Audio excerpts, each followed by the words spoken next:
Hello दोस्तों, मैं आप सभी के लिए फिर से एक न्यू ड्रामा लेकर आई हूँ। तो चलिए इस कहानी को हम देखते हैं। ड्रामा की शुरुआत में हमें हमारे फीमेल लीड याओ को दिखाया जाता है। डॉक्टर उसे रिपोर्ट देते हुए बोलती है, बधाई हो, आप माँ बनने वाली हैं। और वो रिपोर्ट को देखती है और सोचती है कि मेरा 1 महीने में डिवोर्स होने वाला है और मैंने 3 साल का एग्रीमेंट किया था, मैं अभी प्रेग्नेंट कैसे हो सकती हूँ। फिर हम फ्लैशबैक में देखते हैं हमारे ड्रामा के मेन लीड को, जिसका नाम इचेन होता है, जो हमारी हीरोइन को 3 साल का एग्रीमेंट देते हुए बोलता है कि ग्रैंडफादर ने हमारी शादी फोर्सफुली कराई है, इसलिए मैं इस शादी में 3 साल से ज्यादा नहीं रह सकता। 3 साल के बाद में हम दोनों डिवोर्स ले लेंगे। फिर हमें प्रेजेंट का सीन दिखाया जाता है। वो डॉक्टर को बोलती है कि मुझे बच्चा नहीं रखना है। तभी डॉक्टर उसे बताती है कि आप जुड़वा बच्चों से प्रेग्नेंट हो। फिर हम घर का सीन देखते हैं। हमारी हीरोइन इचेन को कॉल कर रही होती है, पर वो उसके कॉल का आंसर नहीं देता। फिर वो टीवी पर न्यूज देखती है। उसका हस्बैंड अपने फर्स्ट लव को एयरपोर्ट से लेने गया होता है और वो ये देखकर बोलती है, अच्छा तुम इसलिए मेरा कॉल नहीं उठा रहे थे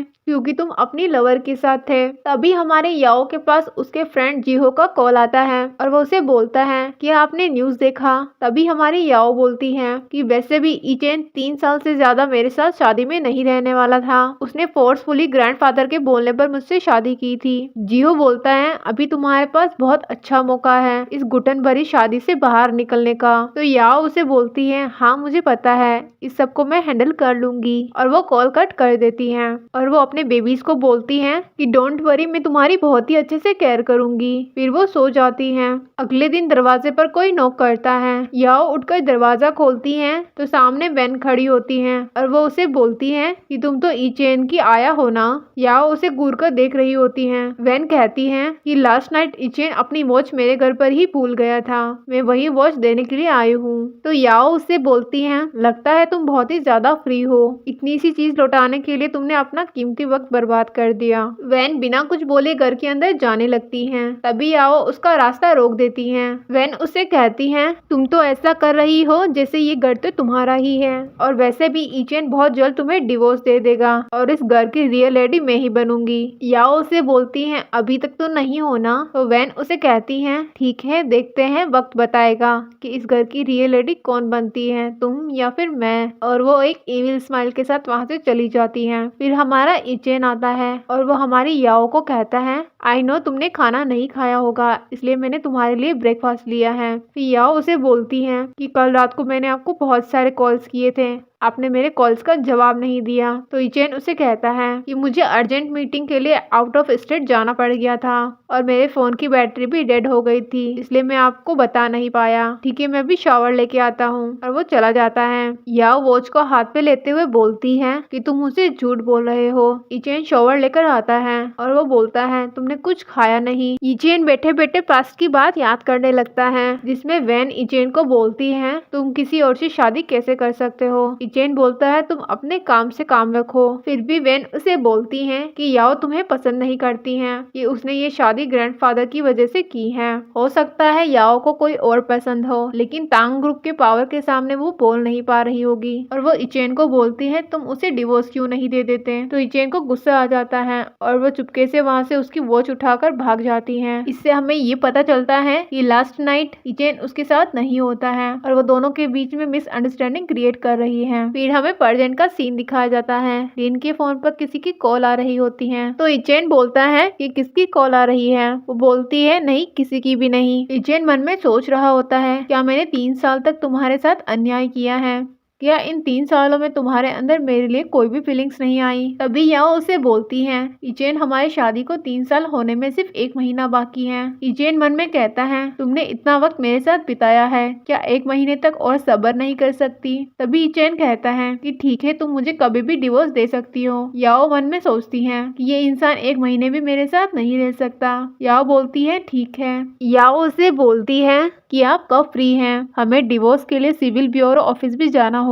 तो वो बोलता है कि अगले हफ्ते में फ्री हूँ, मेरा लॉयर आपसे बात कर लेगा, मैं विला प्रॉपर्टी देने के लिए रेडी हूँ, तुम्हें जो कुछ भी चाहिए तुम बता सकती हो, मैं तुम्हें सब देने के लिए तैयार हूँ। वो कहती है, नहीं मुझे इनमें से कुछ भी नहीं चाहिए। वो कहती है, मुझे 10 लाख रुपए चाहिए एज अ लोन। जब मेरे पास आ जाएंगे तो मैं तुम्हें वापस दे दूंगी। मिस्टर इचेन कहता है, क्या तुम इस तरह से रिश्ता तोड़कर जाना चाहती हो? तभी याओ कहती है, मुझे बिल्कुल भी देरी नहीं करनी। और वो फ्लैशबैक के कुछ सीन याद करने लगता है कि इन 3 सालों तक दोनों ने कितना अच्छा वक्त बिताया था एक दूसरे के साथ, और वो कितनी ज्यादा उसकी फिक्र करती थी। वो लोग साथ में सोया करते थे। फिर मिस्टर इचेन बोलता है कि मैंने तुमसे ही सीखा है कि घर का मतलब क्या होता है। क्या वो सब कुछ झूठ था? मैं लॉयर से बोलकर डिवोर्स एग्रीमेंट तैयार करवा दूंगा। और ये कहकर वो वहाँ से चला जाता है। फिर याओ मन में सोचती है कि कुछ भी हो जाए, मैं अपनी लाइफ बहुत ही अच्छे से जीना चाहती हूँ, चाहे मेरी लाइफ में मिस्टर इचेन रहे या ना रहे। फिर हम देखते हैं दोनों डिवोर्स ले लेते हैं। तभी वहाँ पर वैन आती है। वैन मन में मुस्कुराती हुई सोचती है कि ये दोनों कितने बेवकूफ है, मैंने तो वो घड़ी इससे चुराई थी और ये इतनी आसानी से मेरी बातों में आ गई। और सोचती है मिस्टर चेन सिर्फ मेरा है। फिर हमारी याओ अपने फ्रेंड के साथ कार में बैठ जाती है। इचेन खुद से ही कहता है, क्या यही तुम्हारा सच्चा प्यार है? इधर याओ खुद से कहती है कि मैं तुम्हें दोबारा कभी नहीं देखना चाहूंगी। इधर इचेन फिर से कहता है, तुम अब आजाद हो। फिर हमें स्टोरी कुछ साल बाद की दिखाई जाती है। हमारी याओ चाइना वापस आती है अपने 2 क्यूट क्यूट बच्चों के साथ, एक लड़का और एक लड़की के साथ। तभी याओ की बेटी बोलती है, मॉम मुझे वॉशरूम जाना है। उसकी मॉम बोलती है, चलो मैं तुम्हें ले चलती हूँ। नुन्नू बोलती है, नहीं मॉम अब हम बड़े हो चुके हैं। और ये बोलकर वो वॉशरूम चले जाते हैं। वॉशरूम जाते टाइम नुन्नू इचेन से टकरा जाती है। तो वो क्यूट सी बेबी बोलती है, अंकल आप बहुत ही ज्यादा हैंडसम लग रहे हो। बेबी बॉय उसे देखकर सोचता है कि ये अंकल मुझे जाने पहचाने क्यों लग रहे हैं, मैंने इनको कहीं देखा है। फिर उसे याद आता है कि इस अंकल को मैंने अपनी मम्मी की मैरिज सर्टिफिकेट में देखा है, इसका मतलब ये मेरे डैडा है। तभी बेबी गर्ल बोलती है, अंकल क्या मैं आपके साथ एक फोटो ले सकती हूँ? तभी बेबी बॉय बोलता है, मम्मा वेट कर रही होगी तो हमें पहले जल्दी से वॉशरूम जाना चाहिए। तो बेबी गर्ल इचेन को बोलती है, अंकल मैं पहले वॉशरूम जाके आ जाऊँ, तब तक प्लीज आप हमारा वेट करना यहाँ पर। और वो चले जाते हैं। तभी वहाँ पर वैन आती है और बोलती है, चलो यहाँ से। इचेन बोलता है, नहीं मुझे यहाँ पर किसी ने वेट करने का बोला है। वैन बोलती है, ऑक्शन पार्टी वैसे भी शुरू होने वाली है तो जल्दी चलो।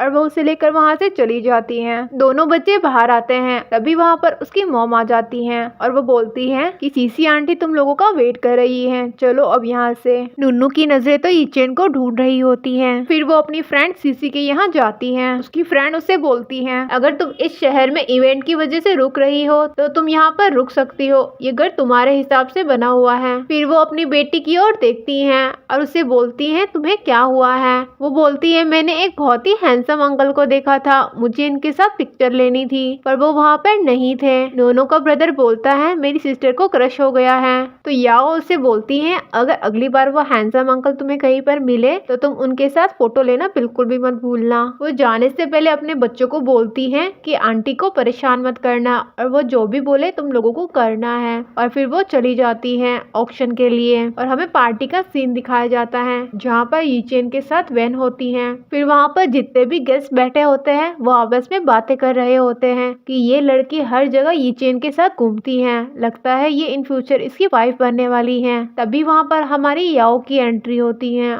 और उसने अपने फेस पर मास्क लगा रखा होता है। सभी लोग उसकी ओर देखते हैं और बोलते हैं, ये सुंदर लड़की कौन है? तो वहाँ पर एक लड़का बोलता है कि इसके नेम टैग को देखो, ये एक राइजिंग डिजाइनर स्टार है और इस पार्टी में जितनी भी एसेसरीज हैं वो सभी इनकी ही डिजाइन की हुई हैं। हमारी याओ की नजर तो मिस्टर यीचेन पे होती है और वो उन्हें घूर घूर के देख रही होती है। यीचेन उसे देखता है और सोचता है कि ये तो थोड़ी बहुत याओ जैसी लग रही है, लेकिन वो कैसे हो सकती है? तभी वैन उससे बोलती है, तुम उसे क्यों देख रहे हो? क्या तुम उसे पसंद करते हो? तो यीचेन बोलता है, तुम अपनी बकवास बंद करो। तभी वहाँ पर एंकर आता है और वो इंट्रोडक्शन देता है। फिर हमारी याओ का डिजाइन किया हुआ नेकलेस जिसका नाम लव अफेक्शन होता है और बिडिंग स्टार्ट होती है। तो वैन यीचेन को बोलती है कि मुझे ये चाहिए। तो यीचेन उसे 20 बिलियन में खरीद लेता है। याओ मन में सोचती है कि हमारा तो डिवोर्स हो चुका है और ये वैसे भी वैन को लव करता है। इधर यीचेन सोचता है कि ये एकदम याओ की तरह दिखती है।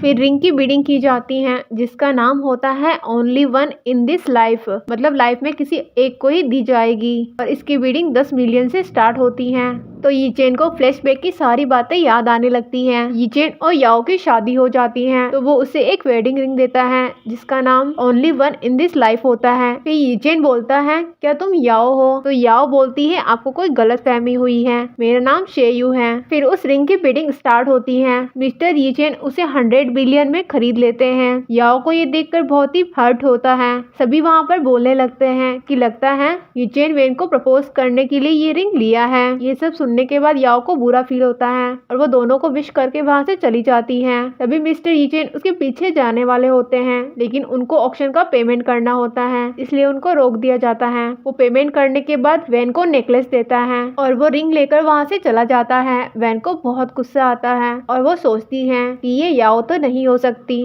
और फिर वो किसी को कॉल लगाती है और शेयू के बारे में इंफॉर्मेशन निकालने का बोलती है। और इधर यीचेन याओ के पीछे पीछे भागता है, लेकिन वो उसे मिल नहीं पाती क्योंकि वहाँ से वो पहले ही जा चुकी होती है। अगले दिन हमें उन दोनों बेबीज को दिखाया जाता है और वो दोनों अपने डैडा के ऑफिस में आते हैं और आकर बोलते हैं हमारे डैड यहीं पर काम करते हैं ना। और दोनों बच्चे रिसेप्शनिस्ट से पूछते हैं क्या मेरे डैड यहाँ पर है? तो वो बोलती हैं तुम्हारे डैड का नाम क्या है? वो बताते हैं हमारे डैड का नाम यीचेन है। तो वो रिसेप्शनिस्ट बोलती हैं तुम लोगों को ये किसने सिखाया? मिस्टर यीचेन की तो शादी भी नहीं हुई है, तो बच्चे कैसे हो सकते हैं? यहाँ पर यीचेन डॉक्यूमेंट लेने के लिए आता है तो नुनू उसे देखकर बोलती है डैड, और उसे देखकर हक कर लेती है। तो वहाँ खड़ी दोनों लड़कियां देखती है और बोलती है क्या मिस्टर यीचेन शादीशुदा है? ये बच्चे कितने क्यूट हैं। फिर यीचेन उन दोनों को लेकर अंदर रूम में चला जाता है और यीचेन उससे पूछता है कि तुम जब मुझसे मिली थी तो तुम मुझे हैंडसम अंकल बोल रही थी और अब तुम मुझे डैड बोल रही हो। तो नुन्नू बोलती है कि मैं चाहती हूँ आप मेरे डैडा बन जाए। यीचेन बोलता है तुम दोनों का नाम क्या है? तो नुन्नू का ब्रदर बोलता है मेरा नाम चेंग है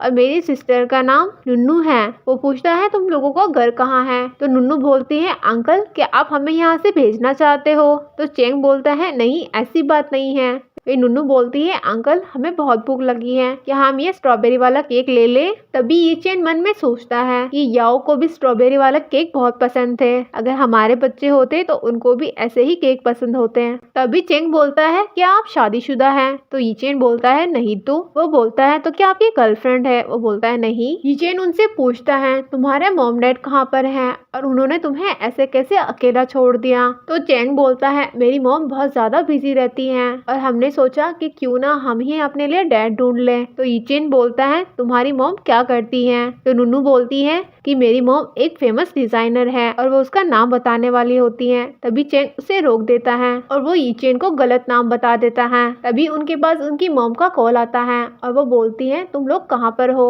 तुम्हारी आंटी कब से परेशान हो रही है? तो चेंग बोलता है कि मॉम मैं अपने सिस्टर को स्ट्रॉबेरी केक खिलाने के लिए आया हूँ, हम लोग अभी आ रहे हैं। फिर वो जाने लगते हैं। तो नुन्नू यीचेन का नंबर लेती है। मिस्टर यीचेन कहता है अगर कोई काम हो तो मुझे कॉल कर देना। फिर वो दोनों बच्चे बाहर आते हैं तो वो अपनी मॉम को देखकर छुप जाते हैं। उसकी मॉम रिसेप्शनिस्ट से बात कर रही होती है और उसे एक कार्ड देती है और बोलती है सीओ तक पहुंचा देना, और वो चली जाती है। तभी यीचेन का असिस्टेंट वैन को कॉल करके बताता है कि याओ वापस आ गई है और उसके साथ 2 बच्चे भी हैं। ये सुनते ही वैन को गुस्सा आता है और वो बोलती है मुझे तो पहले से ही पता था ये वापस आएगी। वैन उस असिस्टेंट को बोलती है कि तुम याओ और उन दोनों को रास्ते से हटा दो, इसके बदले में टैंक कंपनी का तुम्हें 20% शेयर दूंगी। इस बात से असिस्टेंट एग्री करता है और वो बोलता है आप अपना वादा याद रखिएगा। फिर एक लड़की कार्ड ले जाकर यीचेन को देती है और बोलती है एक औरत आई थी और ये कार्ड देकर गई है। यीचेन जब उस लिफाफे को खोलता है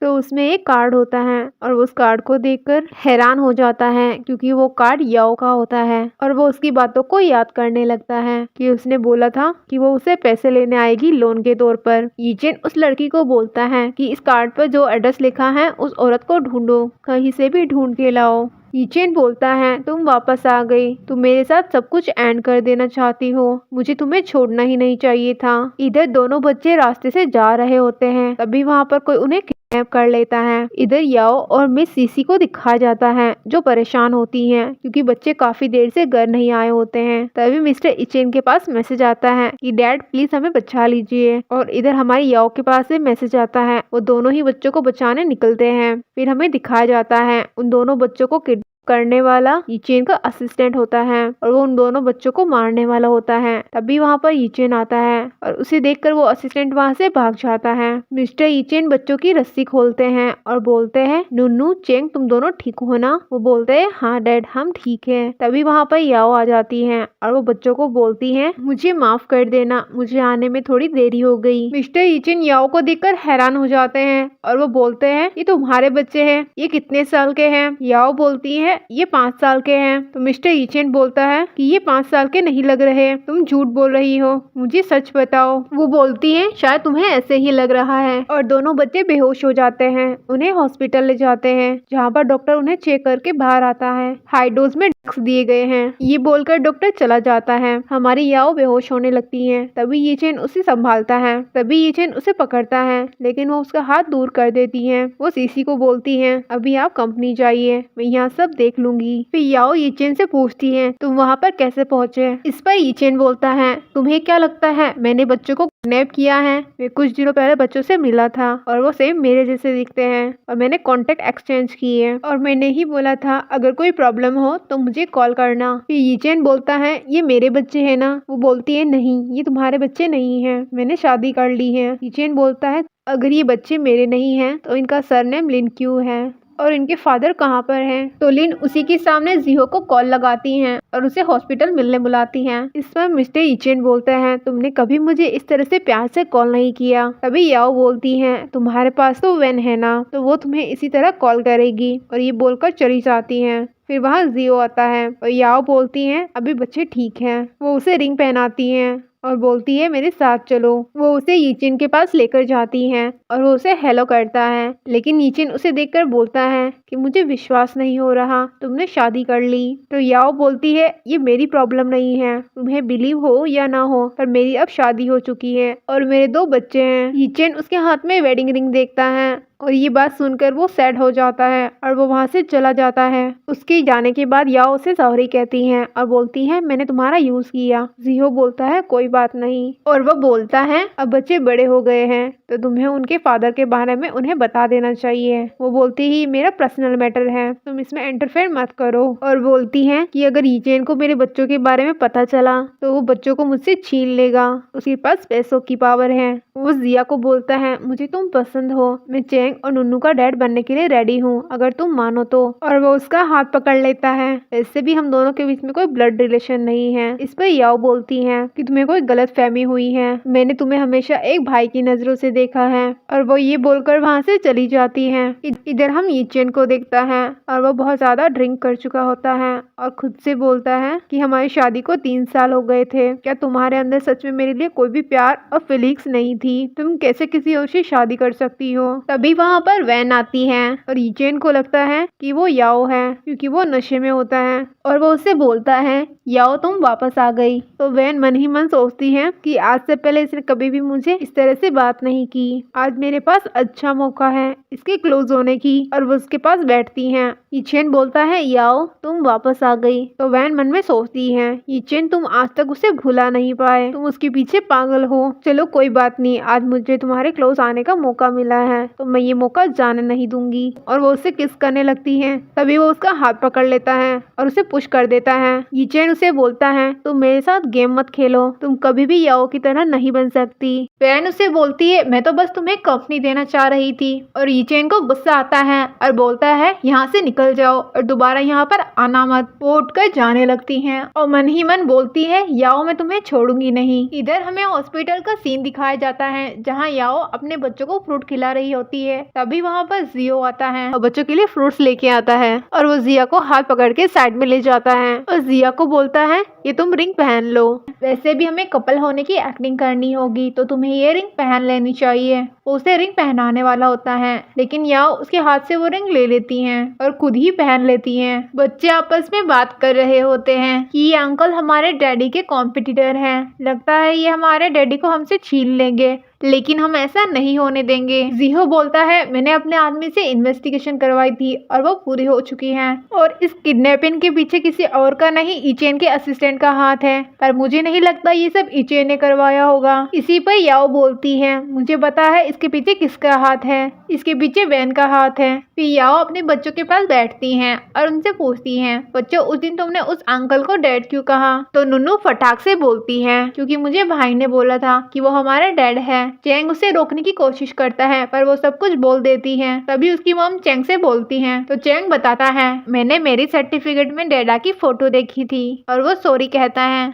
इस पर हमारी याओ बोलती हैं सॉरी तो मुझे बोलना चाहिए, मैं तुम लोगों को अपने डैडी से मिला नहीं पाई क्योंकि मुझे डर है कि कहीं वो तुम्हें मुझसे छीन न ले। क्या इसके लिए तुम लोग मुझे ब्लेम करोगे? तो बच्चे बोलते हैं नहीं मॉम, हम आपको बहुत प्यार करते हैं, हम आपको ब्लेम कैसे कर सकते हैं। याओ बोलती है हमारा यहाँ जब काम पूरा हो जाएगा तो हम वापस अपने होम टाउन चले जाएंगे। जियो बोलता है तुम फिक्र मत करो, अब से मैं बच्चों का ध्यान रखूंगा। याओ उसे थैंक यू बोलती हैं और इधर हम देखते हैं ईजे ने इन्वेस्टिगेशन करवाई होती है, उसके पास वो आदमी आता है और उसे बोलता है सर इन्वेस्टिगेशन में पता चला है कि उन बच्चों को किडनैप करने वाला आपका असिस्टेंट है। तो ईचेन शॉक हो जाता है और बोलता है मेरा असिस्टेंट, वो ये सब क्यों करेगा? इसके पीछे पक्का किसी और का हाथ है, सीसीटीवी कैमरा चेक करवाओ और हाँ इस बात का ध्यान रखना कि ये बात असिस्टेंट तक ना पहुँचे, नहीं तो वो सतर्क हो जाएगा और उस पर केयरफुली नजर बनाए रखो। जिसने भी उन बच्चों को किडनैप किया है उसे कीमत तो चुकानी ही पड़ेगी। तभी वो बोलता है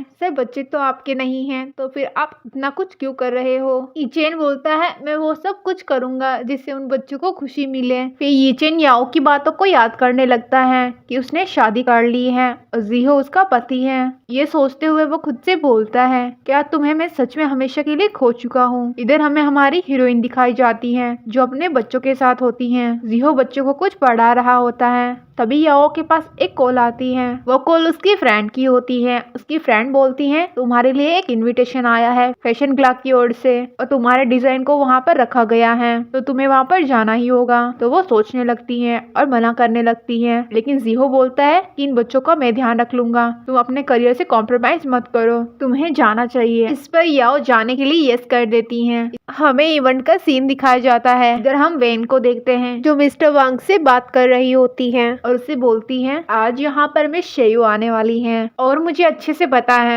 आपको वो डिजाइनर बहुत अच्छी लगती है, तो ये मेडिसिन उसके ड्रिंक में मिला देना और तुम्हें उसके साथ जो भी करना है तुम वो कर सकते हो। फिर वहाँ पर याओ आती हैं और सभी से मिलती हैं। तभी याओ के पास मिस्टर वांग आते हैं और उसे पीने के लिए ड्रिंक ऑफर करते हैं। तो हमारी याओ बोलती है मुझे ड्रिंक से एलर्जी है, मैं ये नहीं पी सकती। वो बोलता है इसमें ज्यादा अल्कोहल नहीं है, तुम इसे पी सकती हो, मेरे लिए थोड़ा तो पी ही सकती हो। तो फिर याओ थोड़ा सा पी लेती है और उसे नशा चढ़ जाता है। तभी वहाँ पर मिस्टर वांग आता है और उसे पकड़ लेता है और बोलता है आज तुम्हें मुझसे कोई नहीं बचा सकता और उसे रूम में ले जाता है। वहाँ पर याओ का फोन गिर जाता है और इमरजेंसी कांटेक्ट में इचेन का कांटेक्ट होता है और इधर इचेन के पास मैसेज आता है और साथ में लोकेशन शेयर होती है। तो वो जल्दी से उसे बचाने के लिए वहाँ से निकलता है। इधर हम देखते हैं वो याओ के साथ जबरदस्ती करने की कोशिश करता है, लेकिन याओ उसे काट लेती है। तो वो उसे एक जोर का थप्पड़ मारता है और बोलता है तुम्हारी हिम्मत कैसे हुई मुझे काटने की। इधर हम इचेन को देखते हैं जो ट्रैफिक में फंस जाता है। तो फिर वो कार से उतरकर जल्दी से भागकर वहाँ पर आता है। तो उसे याओ का फोन मिलता है और वहाँ पर एक लड़के से याओ के बारे में पूछता है, पर उसे कुछ नहीं पता होता। तभी उसकी नजर वैन पर पड़ती है। वो कुछ लड़कों के साथ अंदर जा रही होती है, तो वो उसके पीछे चला जाता है और वो उस रूम में पहुंच जाता है और उन रिपोर्टर्स को बोलता है तुम लोगों की हिम्मत कैसे हुई इस तरह से फोटो लेने की, मैं तुम्हें जान से मार दूंगा। फिर वो उस बुढ़े वांग को याओ से दूर करता है और वो उससे बोलता है कि तुम्हें डरने की जरूरत नहीं है। मिस्टर वांग बोलता है मुझे ये सब वैन ने करने के लिए बोला है। तो इचेन बोलता है अच्छा, आज से तुम्हारी कंपनी इस दुनिया से ही गायब हो जाएगी। इचेन वैंग को बोलता है तुम भी जेल जाने के लिए तैयार हो जाओ। वो उसे सफाई देने लगती है, लेकिन इचेन उसकी बात बात नहीं सुनता और वो याओ को वहाँ से लेके चला जाता है। इधर मिस्टर ईचेन याओ को बेड पर लेटाता है और कॉल करके डॉक्टर को बुलाता है। इधर हमारी याओ बहुत ही ज्यादा नशे में होती है। फिर दोनों एक दूसरे को किस करने लगते हैं और ईचेन मन ही मन बोलता है कि मैं अब तुम्हें कहीं भी जाने नहीं दूंगा, मैं तुम्हें अपने पास ही रखूंगा। तभी याओ के हाथ से एक कैंडल स्टैंड नीचे गिर जाता है और वो मन में सोचती है कि मैं इसकी सेकंड वुमेन नहीं बन सकती और वो ईचेन को रोकती है और बोलती है मुझे ड्रग्स दिए गए हैं। ईचेन बोलता है मैं तुम्हारा एंटीडोट बनने के लिए तैयार हूँ। वो उसे रोकती है। ईचेन उसका हाथ पकड़ता है और उससे रिंग निकाल कर एक तरफ रखता है और फिर से उसे किस करने लगता है। याओ उससे बोलती है मैंने तुम्हें बोला ना मुझे सेकंड वुमेन बनने में कोई इंटरेस्ट नहीं है और मैंने पहले ही सब कुछ खत्म कर दिया है। ईचेन बोलता है क्या तुम उसके लिए इतना लॉयल हो? याओ बोलती है मैं तुम्हारी तरह धोखेबाज नहीं हूँ, मैं अपने हस्बैंड के लिए बहुत लॉयल हूँ। क्या तुम वैन से प्यार नहीं करते? तुम्हें उसके पास जाना चाहिए। तभी वो उसके पास बैठ जाता है और बोलता है मैं उससे प्यार नहीं करता। याओ हैरान होकर बोलती है क्या मतलब है तुम्हारा? तभी वहाँ पर डॉक्टर आ जाता है और उनकी बात अधूरी रह जाती है। वो डॉक्टर बोलती है मिस्टर इचेन आपको कहाँ पर चोट लगी है? इचेन बोलता है आप मैडम का केयर कीजिए, उन्हें दिया गया है तो इन्हें डिटॉक्सिफाई कीजिए। ये बोलकर वो वहाँ से चला जाता है। डॉक्टर उसे दवा देकर चली जाती है। याओ रूम को देखती है और सोचती है कि 8 साल बीत चुके हैं, आज भी ये रूम सेम पहले जैसा ही है। उसकी नजर नीचे पड़े कैंडल पर पड़ती है और पहले की बातों को याद करने लगती है। उसी ने इचेन को ये कैंडल गिफ्ट किया था। इस कैंडल से माइंड रिलैक्स होता है और नींद भी बहुत अच्छी आती है। फिर वो खुद से कहती है तुम्हें इतना इमोशनल नहीं होना चाहिए, शायद वो इसे फेंकना ही भूल चुका है। तभी वहाँ इचेन आता है और उसे बोलता है अब तुम कैसा फील कर रही हो? वो बोलती है मैं पहले से बेटर फील कर रही हूँ और टॉवेल से वो उसके फेस को क्लीन करने लगता है। वो उसे पूछती है तुम्हें कैसे पता चला कि मैं डेंजर में हूँ? इचेन बोलता है तुमने मुझे इमरजेंसी कॉन्टेक्ट में ऐड कर रखा है। याओ बोलती है मैं तुम्हें इमरजेंसी कॉन्टेक्ट से निकालना भूल गई थी। इचेन बोलता है क्या हम पहले की तरह नहीं रह सकते जैसे हम 8 साल पहले थे? याओ इस पर बोलती है हम दोनों के बीच में जो कुछ था वो पहले ही एंड हो चुका है और मैं इस बारे में अब बात नहीं करना चाहती। इचेन उसके सर पर हाथ रखते हुए बोलता है आज तुम यहीं पर रेस्ट करो।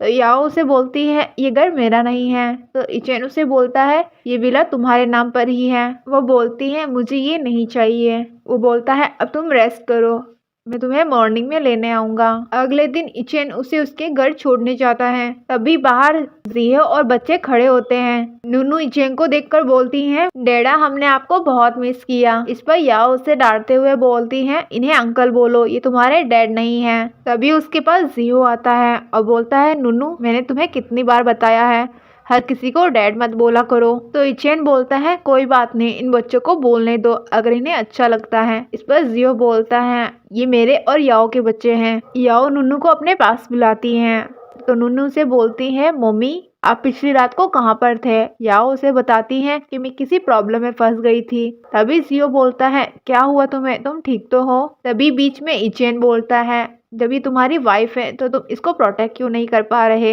इस पर जियो कहता है मुझे पता है मुझे मेरी वाइफ को कैसे प्रोटेक्ट करना है और वैसे भी तुम इसके एक्स हस्बैंड हो। ये सुनकर इचेन को गुस्सा आता है और वो उसकी कॉलर पकड़ लेता है। तो याओ बोलती है प्लीज इसकी कॉलर छोड़ो, ये मेरा हस्बैंड है। तो इचेन उसे छोड़ देता है। तभी चेंग एक चॉकलेट के रेपर में अपना हेयर डालकर दे देता है, इचेन को देता है और बोलता है आप घर जाकर खोलिएगा और वो वहाँ से चला जाता है। इधर जियो याओ को पूछता है कि कल क्या हुआ था और याओ उस बारे में उसे ज्यादा कुछ नहीं बताती है और बोलती है मैं जल्दी ही अपने होम टाउन चली जाऊंगी। जियो बोलता है ठीक है। फिर जियो इधर इन्वेस्टिगेशन करने के लिए अपने आदमी को बोलता है। इधर हम इचेन को देखते हैं जिसको जियो की बातों पर बहुत गुस्सा आता है। तभी वहाँ पर असिस्टेंट आता है और बोलता है सर आपको क्या हुआ है, क्या आप ठीक है? और बोलता है सर वैन जेल से भाग चुकी है। तो इचेन बोलता है उसे पकड़ के लाओ, उसे कम से कम 10 साल की सजा तो होनी ही चाहिए। तभी उसके फोन में एक वॉइस नोट आता है और जैसे ही इचेन उस वॉइस नोट को सुनता है तो वो चेंग की दी हुई टॉफी को खोलता है तो उसमें एक हेयर सैंपल होता है। वो जल्दी से उस हेयर सैंपल को पोटर्निटी टेस्ट के लिए भेज देता है। इधर हम याओ को देखते हैं जो दोनों बच्चों के साथ एयरपोर्ट पर होती है। नूनू बोलती है मॉम मुझे डैड से मिलना है, तुम्हारे डैड बिजी हैं और उसे साथ ले जाने लगती हैं। तभी नुनू इचेन को वॉइस मैसेज करती है कि डैड आप हमें कब लेने आएंगे। तभी याओ बोलती है नुनू जल्दी करो हमें लेट हो जाएगा। नुनू उसके साथ चली जाती है। इधर हम इचेन को देखते हैं, वो खुद से बोलता है कि याओ तुम शादीशुदा नहीं हो, तुमने शादी नहीं की। तभी वहाँ पर इचेन का असिस्टेंट आता है और बोलता है सर गुड न्यूज है। इचेन रिपोर्ट्स देखता है और खुश हो जाता है कि वो दोनों बच्चे मेरे हैं। तभी उसका असिस्टेंट बोलता है सर इतना खुश मत होइए, मैडम याओ फ्लाइट पकड़ने के लिए निकल चुकी है। तो इचेन बोलता है जल्दी से चलो। इधर हम देखते हैं कि अनाउंसमेंट होता है कि याओ की फ्लाइट डिले हो चुकी है। याओ बच्चों को बोलती है चलो तब तक हम घूम लेते हैं। जैसे ही वो खड़ी होती है वहाँ पर बहुत सारे बॉडीगार्ड्स आ जाते हैं। उन बॉडीगार्ड्स को देखकर बच्चे डर जाते हैं। तभी उनके सामने मिस्टर इचेन आता है और वो खुद के मन में बोलता है तुम कितनी बेवकूफ हो, मैं लगभग तुम्हें खो ही चुका था। याओ इचेन को बोलती है तुम इतने सारे बॉडीगार्ड्स के साथ यहाँ क्यों आए हो। तो इचेन बोलता है मैं तुम्हें ले जाने के लिए आया हूँ। नुन्नू बोलती है डैड क्या आप हमारे साथ अब्रॉड चलोगे। तो इचेन बोलता है नहीं, मैं तुम सबको अपने साथ घर ले जाने आया हूँ। वो बोलती है मॉम को भी। वो बोलता है हाँ। तभी इचेन बेबी गर्ल को गोद ले लेता है और वो मन में सोचता है कि फाइनली तुम मेरी लाइफ में वापस आ चुकी हो। इधर याओ मन में सोचती है क्या ये मैंने सही डिसीजन लिया। फिर वो सभी घर आ जाते हैं। याओ बोलती है मैं बच्चों के लिए खाना बना देती हूँ और वो जैसे ही फ्रिज खोलती है तो देखती है सब कुछ पहले जैसा ही है, कुछ भी बदला नहीं है। तभी वहाँ इचेन आता है और बोलता है मैं सब्जियों को धो देता हूँ। वो बोलती है ठीक है। सभी मिलकर साथ में बैठकर खाना खाते हैं। इधर हम जियो को देखते हैं, उसके आदमी वैन को पकड़ कर लाते हैं और वो वैन को वही दवाई दिखाता है और बोलता है कि बताओ ये क्या है। वो उसे इस बारे में बताने से मना कर देती है तो वो उसे जबरदस्ती खिला देता है और उसे वार्न करता है याओ से दूर रहने के लिए। तभी उसके पास किसी की कॉल आती है और कॉल उठाकर वो उससे हेल्प मांगती है। इधर इचेन बच्चों को ब्लैंकेट ओढ़ाने आता है। तभी याओ की आँख खुल जाती है। वो बोलती है मैंने डम्पलिंग बनाए हैं, मैं तुम्हें अभी गर्म करके देती हूँ। वो उसे डम्पलिंग गर्म करके देती है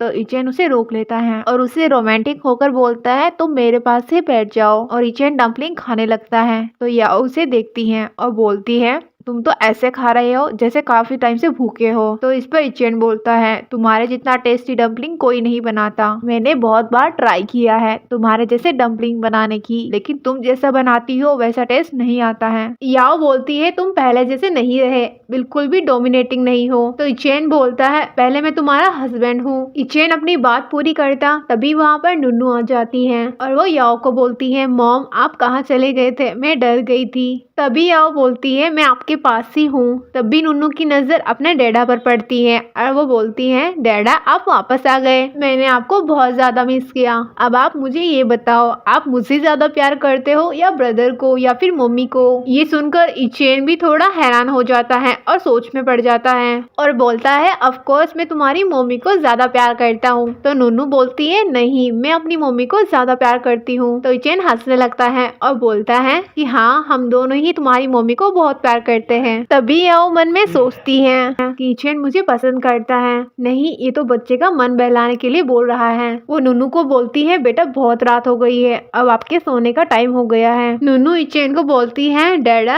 आप मुझे और ब्रदर को अम्यूजमेंट पार्क नहीं लेके जाते हो। इस पर इचेन बोलता है बेटा मैं जब फ्री हो जाऊंगा तब मैं आपको पार्क लेके जाऊंगा और बहुत सारा टेस्टी खाना भी खिलाऊंगा। नुन्नू बोलती है ओके डैड। फिर दोनों माँ बेटी सोने के लिए चली जाती हैं। इचेन मन में सोचता है कि क्या सच में तुम वापस आ चुकी हो। इधर हमें वैन को दिखाया जाता है जो गुस्से में सारी चीजें इधर उधर फेंक रही होती है और बोलती है याओ मैं तुम्हें जान से मार दूंगी, मैं तुम्हें छोड़ूंगी नहीं। तो असिस्टेंट बोलता है बहुत ही बड़ा आदमी है, तुम उससे बदला लेने का सपना छोड़ दो। वो बोलती है ऐसा नहीं हो सकता, मैं बहुत ही जल्दी इचेन की वाइफ बनने वाली हूँ, मैं उससे प्यार करती हूँ। असिस्टेंट बोलता है कि अब तुम मेरी हो, क्योंकि वैन जब नशे में थी तो इसकी हेल्प करने के लिए असिस्टेंट आया था तो दोनों ने नाइट स्पेंड कर लिया था। फिर वो दोनों मिलकर एक नया प्लान बनाते हैं उन दोनों को अलग करने के लिए। फिर वैन इचेन के पास आती है और उसके पैरों में गिरकर सॉरी बोलती है और बोलती है मैं तुमसे बहुत प्यार करती हूँ, इसलिए गुस्से में मैंने उसे चोट पहुंचाई। और बोलती है हमने 8 साल एक दूसरे को पसंद किया है। तो इचेन बोलता है वो मेरा पास्ट था, तुमने पेरिस जाने के लिए मुझे अकेला छोड़ दिया था, अब मैं तुम्हें पसंद नहीं करता हूँ, जो था पास्ट में था, अब सब कुछ खत्म हो चुका है और अब से मेरे सामने मत आना। और वो खड़ी होती है और बोलती है मैं तुम्हारे तुम्हारा हमेशा वेट करूंगी। और वो ऑफिस से बाहर आती हैं और एक इविल स्माइल देती हैं और अपने आंसू को पोंछती हैं। तभी वहाँ असिस्टेंट आता है और उसे वो वॉइस सैंपल देती है और बोलती है इस वॉइस सैंपल को री एडिट करवा देना। इधर हम जीहो को देखते हैं। तभी वहाँ पर उसका असिस्टेंट आता है और बोलता है कि मिस याओ अपने होम टाउन नहीं गई हैं। वो बोलता है क्या हुआ? वो बताता है कि मिस्टर तांग उन्हें अपने साथ ले गए हैं। जीहो बोलता है क्या? असिस्टेंट उससे बोलता है सर आपको याओ मैडम को परस्यू करना चाहिए। वो बोलता है कि वो मुझे पसंद नहीं करती हैं। असिस्टेंट बोलता है हम आपकी मदद करेंगे मैम को परस्यू करने में। वैसे भी मिस्टर तांग तो वैन और याओ दोनों को ही घुमा रहे हैं। जीहो बोलता है एक नंबर का बदमाश आदमी है। इधर हम वैन को देखते हैं। उसके पास याओ आती है मिलने के लिए। याओ उसे बोलती है बताओ मुझे क्यों मिलने के लिए बुलाया है। तो वैन बताती है कि मैं इचेन के बच्चे की माँ बनने वाली हूँ। शायद तुम्हें पता नहीं है वो तुम्हारे साथ इसलिए है क्योंकि उसे अपने बच्चों की कस्टडी चाहिए। तुम्हें पहले से ही पता है मुझे तुम्हारे बच्चे पसंद नहीं है क्योंकि मेरे पास पहले से मेरा बच्चा है और अगर वो मेरे साथ रहेंगे तो तुम्हें शायद पता भी नहीं होगा मैं उनके साथ क्या कर सकती हूँ। वो बोलती है शायद तुम्हें मेरी बातों पर ट्रस्ट नहीं हो रहा। फिर वो उसे फेक ऑडियो सुनाती है। उस ऑडियो में इचेन कहता है वैन मैं तुम्हें बहुत पसंद करता हूँ और मैं तुम्हें इस विला में लेके आया हूँ और मैं अपने बच्चों को भी यहाँ लाना चाहता हूँ क्योंकि वो दोनों मेरे बच्चे हैं और मैं चाहता हूँ उन दोनों बच्चों की परवरिश तुम करो और तुम ही उनकी मॉम हो। और ये फेक रिकॉर्डिंग सुना के वो दोनों के बीच में मिसअंडरस्टैंडिंग क्रिएट कर देती हैं और वहाँ से चली जाती हैं और हमारी याओ भी उस फेक रिकॉर्डिंग पर ट्रस्ट कर लेती हैं। फिर अगले सीन में हमें याओ को सब्जी काटते हुए दिखाया जाता है। तभी वहाँ पर इचेन आता है बच्चों के लिए केक लेके आता है और वो नुन्नू को पूछता है तुम सबसे ज्यादा किससे प्यार करती हो मॉम से या डैड से? तो नुन्नू बोलती है मैं डैड से बहुत ज्यादा प्यार करती हूँ। याओ मन में सोचती है ये मेरे बच्चे को मुझसे छीनना चाहता है और उसके हाथ में कट लग जाता है और ब्लड आने लगता है। इचेन बोलता है केयरफुली काम किया करो। फिर वो मेडिसिन बॉक्स लेने के लिए चला जाता है। तभी याओ बच्चों से पूछती है कि अगर मम्मा और डैडा सेपरेट होंगे तो आप किसके साथ रहोगे? बच्चे बोलते हैं मॉम हम आपके साथ ही रहेंगे। तभी वहाँ इचेन आ जाता है और वो उनकी बातें सुन लेता है और वो याओ को बोलता है कि तुम मुझसे दूर जाना चाहती हो और बच्चों को भी मुझसे दूर ले जाना चाहती हो और वो उसे मेडिसिन लगाता है। याओ चेंग को बोलती है तुम नुन्नू को ऊपर लेके जाओ और वो उसे ऊपर ले जाता है। फिर याओ इचेन को बोलती है तुम मेरे बच्चों को मुझसे छीनना चाहते हो। इचेन मन में सोचता है कि शायद वो दो बच्चों को संभालते बहुत परेशान हो जाती होगी इसलिए शायद ऐसा बोल रही है। फिर वो किसी को कॉल करके बेस्ट नैनी और बॉडीगार्ड अरेंज करने के लिए बोलता है। तभी याओ बोलती है तुम मेरे बच्चे को यहाँ कैद कर देना चाहते हो। इचेन बोलता है मैं तुम्हारी मदद करना चाहता हूँ। मैंने नैनी हायर की है वो भी सबसे अच्छी वाली ताकि वो बच्चों की केयर कर सके और तुम्हारा बर्डन कम हो जाए। इस पर याओ बोलती है तुम मेरे बच्चों को कैद करना चाहते हो। तो इचेन बोलता है ऐसा कुछ भी नहीं है। वो बोलती है बच्चों को प्यार की जरूरत है ना कि इन सब चीजों की। तुम मुझसे मेरे बच्चों को नहीं छीन सकते हो। मैं तुम्हें मिलने की परमिशन देती हूँ। इचेन बोलता है मैं तुम्हें कहीं नहीं जाने दूंगा। ये बोलकर वो वहाँ से चला जाता है। अगले दिन हम जीहो को देखते हैं जो याओ को प्रपोज करने के लिए बहुत कुछ प्रिपेयर कर रखा होता है। तब भी वहाँ पर हमारी याओ आती है और वो जीहो को बोलती है देखकर लगता है तुम किसी लड़की को प्रपोज करने वाले हो। अगर तुम मुझे पहले बताते तो मैं कोई गिफ्ट तो ले आती। फिर जीहो उसे प्रपोज करता है तो याओ उसे ये बोलते हुए रिजेक्ट कर देती है कि मैंने तुम्हें बताया है ना मैं तुम्हें एक भाई की तरह मानती हूँ। वो बोलता है कि मैं तुम्हें एज ए सिस्टर नहीं समझता हूँ। मैंने तुम्हें इस नजर से नहीं देखा है और वैसे भी मेरे पास किसी चीज की कमी नहीं है। तुम फिक्र मत करो मैं तुम्हारी बच्चों की कस्टडी लेने में तुम्हारी हेल्प करूंगा और हम दोनों एक नई दुनिया शुरू करेंगे। जीहो की ये बात सुनकर वो रिंग को एक्सेप्ट कर लेती है। तभी वहाँ असिस्टेंट आता है और वो दोनों की वीडियो बना लेता है। याओ मन में सोचती है मैं ये सब ठीक तो कर रही हूँ ना तो फिर मुझे बुरा क्यों फील हो रहा है। शायद मैं इचेन से प्यार करती हूँ इसलिए। ये सोचकर वो वापस उस रिंग को खोल देती है और जीहो को देती हुई बोलती है कि मुझे माफ करना मैं अपने बच्चों के लिए तुम्हें यूज नहीं कर सकती। जीहो बोलता है पर इसमें मुझे कोई प्रॉब्लम नहीं है लेकिन वो मना करती है। जीहो उसे बोलता है तुम इचेन को क्यों नहीं भूल जाती। इतना वक्त बीत चुका है तुम दोनों के बीच में कुछ भी ठीक नहीं है। वो वहाँ से चली जाती है। इधर वो असिस्टेंट ऑफिस में आता है और इचेन को वो वीडियो दिखाता है। वो वीडियो देखकर इचेन अपसेट हो जाता है। तभी वो असिस्टेंट बोलता है सर शायद आप दोनों के बीच में बहुत ज्यादा मिसअंडरस्टैंडिंग क्रिएट हो गई है। आपको सब कुछ ठीक करना चाहिए। वो बोलता है ऐसा कुछ नहीं है वो बहुत सालों से उस लड़के के साथ है। तभी इचेन के पास बॉडीगार्ड का कॉल आता है। वो बताता है कि मैडम बच्चों को लेकर घर से जा रही हैं, हम उन्हें रोक नहीं पा रहे, आप जल्दी से घर आइए। वो जल्दी से घर जाता है। तभी हमारा हीरो बोलता है तुम मेरे बच्चों को मुझसे दूर करना चाहती हो। याओ बोलती है तो क्या मैं इन्हें सौतेली माँ के लिए यहीं छोड़ दूँ। इचेन बोलता है क्या स्टेप मदर, तुम पागल हो क्या। याओ बोलती है अगर आज तुमने मुझे जाने नहीं दिया तो तुम अपने बच्चों की शक्ल कभी नहीं देख पाओगे। वो बोलता है मैं नहीं देख पाऊंगा। अच्छा तो तुम उस जियो को मेरे बच्चों का सौतेला पिता बनाना चाहती हो। इचेन बोलता है मुझे सब पता है, तुमने जियो का प्रपोजल एक्सेप्ट कर लिया है। याओ बोलती है अच्छा तो तुम मेरे ऊपर नजर रख रहे हो। इचेन बोलता है मेरे पास इतना टाइम नहीं है। याओ बोलती है तुम मेरी चॉइस को कंट्रोल करने की कोशिश मत करो। वो बताता है कि मैंने तुमसे ही सीखा है उस रिंग के बारे में, कि उसे लाइफ में किसी एक को ही दी जाती है और दोबारा उसे किसी को नहीं पहनाया जाता है। ये सब सुनकर याओ बोलती है हम दोनों को डिवोर्स हो चुका है तो ये सब बकवास बंद करो। इचेन बोलता है मतलब तुमने मुझसे कभी प्यार किया ही नहीं। कोई बात नहीं लेकिन मैं तुमसे प्यार करता हूँ, क्या हम पहले की तरह वापस साथ नहीं आ सकते। याओ उससे अपना हाथ छुड़ाती है और बोलती है प्यार का दिखावा करना बंद कर दो। और ये कहकर वो वहाँ से चली जाती है। इधर हम वैन को देखते हैं जो वाइन पी रही होती है और बोलती है इचेन तुम जिसे सबसे ज्यादा प्यार करते हो वो तुम्हें छोड़कर वापस भाग चुकी है। इधर याओ के जाने के बाद इचेन ड्रिंक कर रहा होता है। तभी वहाँ पर यूएन आ जाती है और इचेन को बोलती है तुम इतना क्यों पी रहे हो, तुम्हारी तबीयत खराब हो जाएगी। इचेन बोलता है मैंने तुम्हें बोला था तुम मुझसे दूर रहना, अपनी शक्ल मत दिखाना। वो बोलती है हम दोनों रिलेशनशिप में नहीं आ सकते लेकिन दोस्त तो रह ही सकते हैं ना। इसके बाद वो ड्रिंक में कुछ मिला देती है। इचेन जैसे ही उस ड्रिंक को पीता है वो बेहोश हो जाता है और उसके साथ फिजिकल होने की कोशिश करती है लेकिन इचेन उसे अपने से दूर हटा देता है। इचेन नशे में बोलता है याओ तुम मुझे छोड़कर क्यों चली गई, मैं तुम्हें बहुत चाहता हूँ, प्लीज तुम वापस आ जाओ। ये बोलकर वो बेहोश हो जाता है। इस बात का फायदा उठाकर वैन उसके शर्ट के बटन ओपन करती है और उसके साथ फोटोज ले लेती है, ये दिखाने के लिए कि उसने उसके साथ रात बिताई है। इधर नुन्नू और चेंग दोनों ही उदास होते हैं तो याओ उन्हें पूछती है क्या हुआ बच्चों, आप दोनों मुझसे गुस्सा हो क्या। नुन्नू बोलती है मुझे अपने डैड के पास जाना है। चेंग बोलता है डैड ने मॉम को बैड वुमेन के लिए छोड़ दिया है। याओ बोलती है ऐसा कुछ भी नहीं है, तुम्हारे डैड बहुत अच्छे हैं, उन्होंने तो मुझे तुम दोनों को दिया है, मेरे लिए ये बहुत अच्छा है। याओ बोलती है अगर तुम लोगों को डैड से मिलना है तो तुम लोग जा सकते हो। तभी वहाँ पर जियो आता है और याओ को एक नेकलेस गिफ्ट करता है और सॉरी बोलता है कि मैंने कल कुछ ज्यादा ही कर दिया। याओ नेकलेस ले लेती है। वो उसे बोलती है मैं तुम्हारे लायक नहीं हूँ, मुझे माफ करना। इस पर जियो कहता है नहीं ऐसा कुछ नहीं है, बल्कि मैं तुम्हारे लायक नहीं हूँ लेकिन मैं तुम्हें परस्यू जरूर करना चाहूंगा।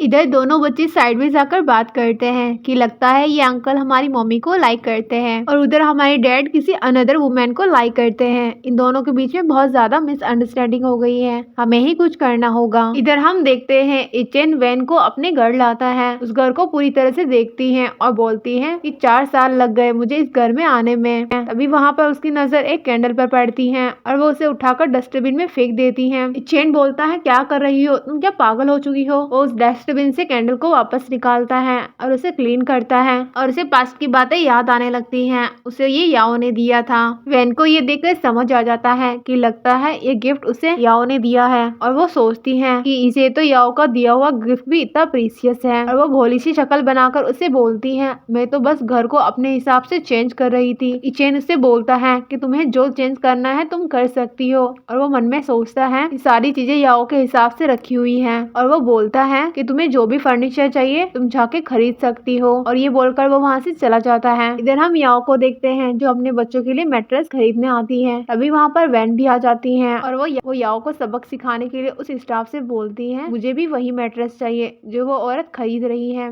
बोलती है ये बहुत ही ज्यादा एक्सपेंसिव और इम्पोर्टेंट है क्योंकि ये यूरोप से आया है और इसकी प्राइस 2 मिलियन है। वो उस स्टाफ को कार्ड देती है और पेमेंट कट करने का बोलती है। वो स्टाफ बोलती है मैम इस कार्ड से इतने पेमेंट नहीं हो सकती है। ये सुनकर याओ बोलती है लगता है तुम्हें इचेन ने पैसे नहीं दिए हैं। वैन गुस्से में इचेन को कॉल लगाती है और उसे बोलती है कि मुझे एक मैट्रेस बहुत अच्छा लगा है, मुझे वो बाय करना है और वो बहुत ज्यादा एक्सपेंसिव है तो मुझे पेमेंट सेंड करो। तभी वहाँ पर जियो आ जाता है और उसे देखकर वैन थोड़ी डर जाती है और बोलती है कि मैं तुमसे नहीं डरती, मैं बहुत ही जल्दी मिस्टर टैंग की वाइफ बनने वाली हूँ, मेरे पास तो बॉडीगार्ड भी है। जियो याओ को बोलता है आपने मैट्रेस नहीं खरीदा। वो बोलती है बस मैं खरीदने वाली थी। जियो पेमेंट करने के लिए कार्ड निकालने लगता है लेकिन याओ उसे रोक देती है और वो ब्लैक कार्ड निकालती है तो वैन देखकर हैरान हो जाती है कि तुम्हारे पास और ब्लैक कार्ड कहाँ से आया। इस पर याओ बोलती है मैं तुम्हारी तरह बॉडी सेल नहीं करती, ये मेरा खुद का कमाया हुआ पैसा है। और फिर वो बोलती है तुम्हारे गले में जो ये नेकलेस है ये मेरा डिजाइन किया हुआ है। तो वैन उसे गुस्से में उतार कर फेंक देती है और वो याओ को बोलती है मैं और ईचेन विला में शिफ्ट हो चुके हैं और उसने मुझे ही फर्नीचर खरीदने के लिए बोला है ताकि मैं सारे पुरानी चीजों को बाहर फेंककर नए फर्नीचर को शिफ्ट कर सकूं। और वो तुम्हारा दिया हुआ सो कॉल्ड कैंडल भी मैंने डस्टबिन में फेंक दिया है। तभी जिहो याओ को बोलता है हमें ऐसे लोगों से मुंह लगने की जरूरत नहीं है, चलो यहाँ से। तभी वैन उसे रोकती है और बोलती है कि आज से 4 साल पहले मैंने तुम दोनों के बीच में मिसअंडरस्टैंडिंग क्रिएट की थी। हम दोनों ने कभी भी नाइट स्पेंड नहीं की थी और मैंने वो घड़ी भी चुराई थी। और वो बोलती है कि मैंने तुम्हारे 3 सालों का रिश्ता एक झटके में ही तोड़ दिया। ये सुनकर याओ को झटका लगता है और वो बोलते हैं कि तुमने हम दोनों के बीच में गलतफहमियां क्रिएट की, मैं तुम्हें छोड़ूंगी नहीं। वो बोलती है अब बहुत ज्यादा देर हो चुकी है, हम दोनों ने तो नाइट भी स्पेंड कर ली है। और वो उसे फोटो दिखाती है और बोलती है अब तो ये मेरा हो चुका है, मैं ज्यादा ही बकबक कर रही थी। तो याओ को गुस्सा आता है और वो उसे लाफा जड़ देती है। तभी वैन अपने बॉडीगार्ड्स को उस पर हमला करने के लिए बोलती है तो बीच में याओ आ जाती है और उसे सर पर चोट लग जाती है। तभी वहाँ पर इचेन आ जाता है और उसके सामने वैन नाटक करने लगती है कि देखो ना ये मुझे परेशान कर रहे हैं। तो इचेन जियो को बोलता है तुम इसका ध्यान भी नहीं रख पाए। तो जियो बोलता है तुम अपने गर्लफ्रेंड का ध्यान रखो, इसे थोड़ी मैनर सिखाओ। तो इचेन को गुस्सा आता है, वो वैन को लाफा धर देता है और बोलता है मैंने बॉडीगार्ड तुम्हारी प्रोटेक्शन के लिए तुम्हारे साथ रखे हैं, ना कि आम आदमी को परेशान करने के लिए। तो लिन इनोसेंट बनकर बोलती हैं कि याओ के पास तो जियो है उसे प्रोटेक्ट करने के लिए, तुम मुझे प्रोटेक्ट नहीं कर सकते क्या। फिर वो उसे खड़ा करता है और इचेन जियो को बोलता है अगर याओ को तुम अच्छे से प्रोटेक्ट नहीं कर पाए तो मैं तुम्हें छोड़ूंगा नहीं। फिर इचेन वहाँ से जाने लगता है, याओ उसे रोकती है और बोलती है। तभी याओ इचेन से सॉरी कहती है और बोलती है हम दोनों के बीच में मिसअंडरस्टैंडिंग हो गई थी, मुझे माफ कर देना। इचेन बोलता है कोई बात नहीं, मैं चाहता हूँ हम दोनों पहले जैसे रहे एक साथ। इस पर याओ बोलती हैं अब सब कुछ बदल चुका है, तुम चाहो तो बच्चों से मिल सकते हो। फिर जिहो और याओ वहाँ से चले जाते हैं। इचेन मन में बोलता है याओ अब हम दोनों क्या अजनबी हैं, क्या तुम मेरे पास वापस कभी नहीं आओगी। इधर हम हॉस्पिटल का सीन देखते हैं जहाँ पर जियो याओ को लेके आता है और उसका बैंडेज करवाता है। डॉक्टर बोलता है अब आप इन्हें घर लेके जा सकते हैं। तभी जियो उसे घर पर लाता है और बोलता है मैंने तुम्हारी प्रोटेक्शन के लिए बॉडीगार्ड्स को हायर किए हैं। वो बोलती है बच्चे कहाँ पर हैं। जियो बोलता है फिक्र मत करो, वो लिन अंकल के साथ है। ये बात सुनकर याओ को गुस्सा आता है। फिर याओ बच्चों को लेने के लिए निकल जाती हैं। इधर हम बच्चों को अंकल के साथ देखते हैं। वो दोनों बच्चे वहाँ पर खड़े होते हैं और बोलते हैं अंकल उन्हें देखिए, ये वही अंकल है जिन्होंने हमें किडनैप किया था। फिर वो सीसीटीवी फुटेज में देखते हैं जहाँ पर चेंग बोलता है मैं इनकी लिप्स रीडिंग कर सकता हूँ। लिप्स रीडिंग करने के बाद बोलता है अंकल हाँ ये वही आदमी है जिसने हमें किडनैप किया था। फिर उस असिस्टेंट को पकड़ लिया जाता है। वो असिस्टेंट बोलता है तुमने मुझे क्यों पकड़ा है, तुम्हें पता नहीं है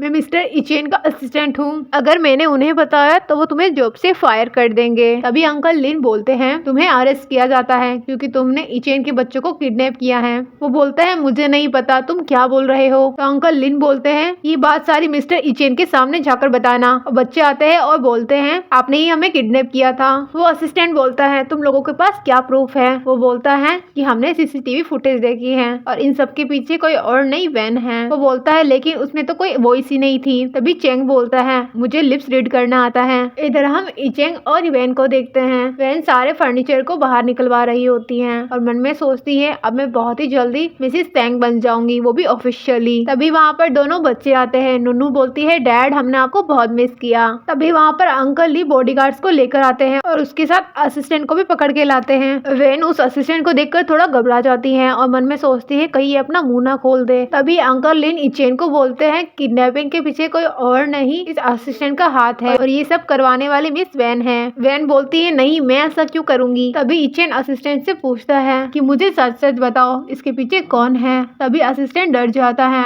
और बोलता है कि सर मुझसे ये सब मिसेस वैन ने करवाए और वैन ने मिस याओ को एक फेक रिकॉर्डिंग सुनाई थी जिसमें आप बच्चों की कस्टडी लेने की बात कर रहे थे और इससे आप दोनों के बीच में मिसअंडरस्टैंडिंग क्रिएट हो गई और वैन ने ये भी उन्हें बताया कि वो आपके बच्चे की माँ बनने वाली है और इसी वजह से आप दोनों के बीच में मिसअंडरस्टैंडिंग हुई और डिवोर्स हो गया। ये भी मिस वैन का एक प्लान है। तभी इचेन को गुस्सा आता है और वो वैन का गला पकड़ लेता है। वैन इचेन को बोलती है मुझ पे ट्रस्ट करो, ये सब झूठ बोल रहा है। इचेन बोलता है कि तुम्हारी वजह से ये सब कुछ हुआ, तुमने हम दोनों के बीच में गलतफहमियां क्रिएट की, इतना ट्रस्ट इश्यू हो गया हम दोनों के बीच में और हम दोनों अलग हो गए, मैं तुम्हें छोड़ूंगा नहीं। तभी वहाँ पर याओ आती है और बच्चों पर गुस्सा करती है। याओ देखती है और बोलती है यहाँ पर क्या हो रहा है। इचेन वैन को बोलता है जल्दी से याओ को सॉरी बोलो। वैन अभी भी अकड़ में होती है और बोलती है मैं भला क्यों इसे सॉरी करने लगी। अभी चेंग बोलता है तुमने मेरे मॉम और डैड का डिवोर्स करवाया है, हमें किडनैप किया है, तुम्हें सॉरी तो कहना ही होगा। याओ बोलती है क्या तुमने मेरे बच्चे का किडनैप करवाया।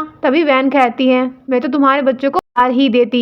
ये सुनकर याओ उसे एक थप्पड़ जड़ देती है। वैन बोलती है इसमें मेरी क्या गलती है, तुम दोनों के बीच में इतना ट्रस्ट भी नहीं है, इस वजह से मेरे एक झूठ की वजह से तुम लोगों का रिश्ता ही खराब हो गया और वैसे भी तुम दोनों को साथ में जोड़ी बिल्कुल अच्छी नहीं लगती है। इचेन अंकल लिन को बोलता है कि इन दोनों को अफ्रीका भेज दो और बोलता है और 2 बंदों को भी इनके साथ भेज दो ताकि ये लाइफ टाइम वहाँ से वापस ना आ सके। ये सुनकर वैन डर जाती है और उससे माफी मांगने लगती है और बोलती है मैं मानती हूँ मैंने गलत किया, लेकिन मैं तुमसे प्यार करती हूँ, बहुत प्यार करती हूँ, प्लीज मुझे माफ कर दो। इचेन याओ को बोलता है अब तो सब कुछ ठीक हो चुका है, सारी मिसअंडरस्टैंडिंग क्लियर हो चुकी है, क्या अब हम दोनों वापस साथ आ सकते हैं। जिहो बोलता है बच्चों को लेकर घर पे चलो। तभी बच्चे बोलते हैं नहीं हम यहीं पर रहना चाहते हैं। जिहो बच्चों को बोलता है कि मम्मा थक चुकी है, तो बच्चे बोलते हैं नहीं हम मॉम और डैड दोनों के साथ रहना चाहते हैं। इस पर याओ बोलती है हाँ ठीक है तुम दोनों मॉम डैड के साथ रहोगे। जिहो बोलता है ठीक है मैं तुम्हें कल लेने के लिए आ जाऊंगा और वो चले जाते हैं। इधर हम देखते हैं दोनों बच्चों ने इचेन और याओ को एक रूम में बंद कर दिया होता है। नुनू चेंग को बोलती है भाई अब तो दोनों के बीच में पैचअप हो जाएगा ना, फिर हम लोग सभी साथ में रहेंगे ना। वो बोलता है हाँ सब कुछ ठीक हो जाएगा। इधर इचेन दरवाजा खोलने का ट्राई करता है पर बाहर से बंद होता है। फिर याओ बच्चों को बोलती है जल्दी से दरवाजा खोलो, मैं तुम्हारे डैड के साथ एक रूम में नहीं रह सकती। तो इचेन बोलता है रुक जाओ, वो नहीं खोलने वाले दरवाजा, मैं नीचे सो जाता हूँ तुम बेड पर सो जाना। इसके बाद इचेन नीचे सो जाता है। इचेन याओ को बोलता है क्या मैं जिहो से हैंडसम नहीं दिखता, कोई मुझ में कमी है क्या। तो याओ बोलती है नहीं मैं उसे एक भाई की तरह ट्रीट करती हूँ। तो वो बोलता है मैं तुमसे प्यार करता हूँ, लेकिन याओ बोलती है कि वैन ने सही कहा था कि हम दोनों एक दूसरे के लिए अच्छे नहीं हैं, हम दोनों की जोड़ी कितनी खास नहीं है। तभी इचेन उसके पास बैठता है और उसे किस करने लगता है। तभी वहाँ पर बच्चे आ जाते हैं और बोलते हैं मॉम मुझे डर लग रहा है। फिर वो सभी एक साथ सो जाते हैं। इचेन मन में बोलता है याओ अब मैं तुम्हें कहीं नहीं जाने दूंगा, अपने पास ही रखूंगा। फिर अगले दिन इचेन बच्चों के साथ खेल रहा होता है। तभी दरवाजा नॉक होता है और दरवाजे पे और कोई नहीं जिहो होता है और वो याओ को लेने आता है। इचेन जिहो को बोलता है तुम मेरी वाइफ को उसके नाम से मत बुलाया करो और हाँ ये घर उसका है, ये वो यहीं पर रहेगी। उन दोनों के बीच में बहस होने लगती है। वो दोनों बोलते हैं कि हम दोनों गेम खेलते हैं और गेम में जो जीतेगा वही याओ को परस्यू करेगा। हमारे इचेंग इसे एक्सेप्ट कर लेता है। जिहो बच्चों को केक देता है लेकिन नुनू लेने से मना कर देती है। तभी चेंग बोलता है कि सिस्टर इसे ले लो, मना मत करो, तभी तो हमारे डैड को जोश आएगा मम्मी को परस्यू करने के लिए। तभी इचेंग नुनू को बोलता है बेटा मैं तुम्हें इससे भी बड़ा केक ला के दूंगा। याओ उन दोनों की बातों से इरिटेट हो जाती है और वो गुस्सा करके चली जाती है। इधर हमें वैंग को दिखाया जाता है, उसे बहुत ज्यादा गुस्सा आ रहा होता है और वो नाइफ से फोटो को काट रही होती हैं और गुस्सा करती हैं और किसी को कॉल लगाकर बोलती हैं कि मैं तुम्हें $10 मिलियन दूंगी, तुम्हें किसी को मारना है। इधर हम इचेंग को देखते हैं जो सभी के लिए खाना बनाता है पर उसका हाथ जल जाता है। याओ की नजर उसके हाथ पे पड़ती है। वो बोलता है कि सूप बनाते वक्त हाथ जल गया था। याओ उसके पास उसके गाँव को देखने के लिए बैठती है और वो उसके फोरहेड पर किस कर लेता है। तभी नुनू शर्मा कर आंखें बंद कर लेती है। अभी वहाँ जियो आ जाता है। जियो इचेंग को बोलता है तुम यहाँ पर क्या कर रहे हो। इचेंग बोलता है मैं अपने बच्चों को देखने के लिए आया हूँ और उन दोनों के बीच में फिर से बहस शुरू हो जाती है। तो याओ को गुस्सा आता है तो याओ चेंग को बोलती है तुम जियो से माफी मांगो। अभी इचेंग जियो से सॉरी कहता है। वो बोलता है सॉरी ब्रदर। तो जियो बोलता है मैं तुम्हारा कोई ब्रदर नहीं हूँ। तो इचेंग बोलता है तुम तो मेरी वाइफ की भाई हो ना, तो मेरे भी तो भाई हुए ना। तो जियो बोलता है ये तुम्हारी वाइफ नहीं है। तो इचेंग बोलता है ये तो वापस मेरी वाइफ बहुत जल्दी होने वाली है, इसलिए मैं तुम्हें पहले ही बता देता हूँ। और जियो वहाँ से चला जाता है। तभी चेंग के पास कॉल आता है और वो भी वहाँ से निकलता है। तभी याओ देखती है कि वो तो अपना कोट यहीं पर भूल गया है। वो उसे देने के लिए उसके पीछे जाती है। तभी याओ पर कोई हमला करने वाला होता है। तभी इचेंग देख लेता है और उसके साथ फाइट करता है और उस पर कोई गन फायर करने वाला होता है, लेकिन इचेंग बीच में आ जाता है तो गोली उसे लग जाती है। इचेन को जल्दी से डॉक्टर के पास ले जाया जाता है। डॉक्टर उसको ट्रीटमेंट करता है कि अब आप इनका ध्यान रखिए, ये बहुत ही ज्यादा सीरियस है, मुझे जो करना था मैं कर चुका हूँ। याओ इचेंग को बोलती है हम लोगों को तुम्हारी जरूरत है, तुम्हारे बच्चों को मुझे तुम्हारी जरूरत है, मैं तुमसे बहुत प्यार करती हूँ, तुम मुझे ऐसे छोड़ के नहीं जा सकते, तुम जल्दी से उठ जाओ, तुम जो भी बोलोगे मैं वही करूंगी। फिर वो उसे किस करती है। फिर इचेंग जग जाता है और कहता है तुमने जो भी कहा मैंने वो सब सुन लिया, क्या तुम मुझे सॉरी कर रही हो। इचेंग बोलता है कि मेरे पास तुम्हारे लिए एक गिफ्ट है और वो उसे रिंग निकाल कर देता है और बोलता है कि ये रिंग लाइफ में किसी एक को ही दी जाती है, वो भी एक बार। वो उससे वो रिंग देते हुए प्रपोज करता है शादी के लिए। या उसे बोलती है तुम्हें पता है ये रिंग डिजाइन किसने की है। इचेन बोलता है नहीं मुझे तो नहीं पता। तो याओ बोलती है मैं खुद इसकी डिजाइनर हूँ। और वो उसे बोलती है मैं तुम्हारे प्रपोजल को रिजेक्ट करती हूँ। तो वो थोड़ा सैड हो जाता है और वो बोलती है हॉस्पिटल में कौन प्रपोज करता है। वो बोलता है ये बात तो सही है। वो बोलता है ठीक है मैं तुम्हें तब तक प्रपोज करता रहूंगा जब तक तुम मेरे प्रपोजल से सेटिस्फाई नहीं हो जाती। वो बोलती है ठीक है देखते हैं, मैं तुम्हें मना भी कर सकती हूँ। तभी वहाँ पर उसका असिस्टेंट आता है और बताता है सर वैन भाग चुकी है। तो इचेंग बोलता है उसे तो मार ही देना चाहिए था। इस पर जिहो कहता है तुम इस तरह से याओ को प्रोटेक्ट करोगे, मुझे सब कुछ दिख रहा है, मैं सब कुछ देख पा रहा हूँ, तुम कितनी केयर करते हो याओ की। इधर हम वैन को देखते हैं जो किसी आदमी को फंसा लेती है अपने जाल में और उसे बोलती है मैं तुम्हें बहुत लाइक करती हूँ। और बोलती है थैंक यू मुझे अफ्रीका से बचाने के लिए। तभी वो बोलता है पहले तुम इचेंग को लाइक करती थी ना। वो बोलती है तो क्या हुआ, पर अब मैं तुम्हें लाइक करती हूँ। और वो मन ही मन बोलती है मैं उन तीनों से रिवेंज लेकर रहूंगी। अगले सीन में हम सभी को देखते हैं, सभी सोए हुए होते हैं और बच्चे भी बहुत खुश होते हैं क्योंकि मॉम डैड साथ हो जाते हैं। अगली सुबह जब याओ की नींद खुलती है तो वो देखती है कि बच्चे अपनी जगह पर नहीं है, तो वो थोड़ा परेशान हो जाती है। तभी वहाँ पर दोनों बच्चे आते हैं हाथ में गुलाब का फूल लेके और मिस्टर इचेन भी ब्रेकफास्ट लेके आते हैं याओ के लिए और वो उसे अपने हाथ से खिलाते हैं। तभी नुन्नू बोलती है मॉम मुझे भी खाना है, तो याओ उसे भी देती है। तभी वहाँ पर बच्चों की केयर टेकर आ जाती है और वो उन्हें किंडरगार्टन के लिए ले जाती है। इचेन याओ को बोलता है कि मैं ये सब तुम्हारे लिए कर रहा हूँ, मैं तुम्हें खोना नहीं चाहता हूँ। और बोलता है आज रात चैरिटी ऑक्शन है तो हमें वहाँ पर जाना होगा। हमें ऑक्शन का सीन दिखाया जाता है, वहाँ पर वैन भी होती है। तभी वहाँ पर इचेंग और याओ आते हैं और वो बैठते हैं। तभी हमारी याओ की नजर वैन पर पड़ती है और वो इचेंग को बोलती है देखो वैन भी यहाँ पर आई हुई है। इचेंग बोलता है इसे लगता है कि ये लिन का साथ लेकर खुद को प्रोटेक्ट कर सकती हैं, लेकिन ये गलत सोच रही है। मैं तुम्हें बताता हूँ कि मैं क्या कर सकता हूँ। तो इधर बिडिंग स्टार्ट होती है और इचेंग याओ के लिए बहुत सारी चीजों को बाय करता है। इससे वैन को मिर्ची लग जाती है। इधर वैन बोलती है इचेन मैंने तुम्हारे पीछे कितना टाइम बर्बाद किया अपना, मैंने पूरे 4 साल दिए है तुम्हें कि तुम मेरे हो जाओ, लेकिन ऐसा कुछ भी नहीं हुआ। हमारी याओ उसे बोलती है तुम्हारे दिमाग में तो बस पैसा भरा हुआ है। तो वैन बोलती है हाँ तो इसमें गलत क्या है। और उसे बोलती है कि तुम तो एक मिस्ट्रेस हो और तुम्हारा तो इचेंग के साथ 3 सालों तक का एग्रीमेंट था और तुम्हारी शादी भी फेक थी और पहले से ही तुम दोनों का डिवोर्स हो चुका है। इस बात पर इचेंग याओ को बोलता है कि मैं सब क्लियर करता हूँ। और तभी सभी के सामने हमारा हीरो नील डाउन होकर हमारी याओ को प्रपोज करता है और बोलता है कि मैं तुम्हें 100 बार भी प्रपोज करूंगा। और बोलता है मैं बार बार तुम्हें हर बार अपनी ही पत्नी बनाना चाहता हूँ, चाहे वो 100वां ही जन्म क्यों ना हो।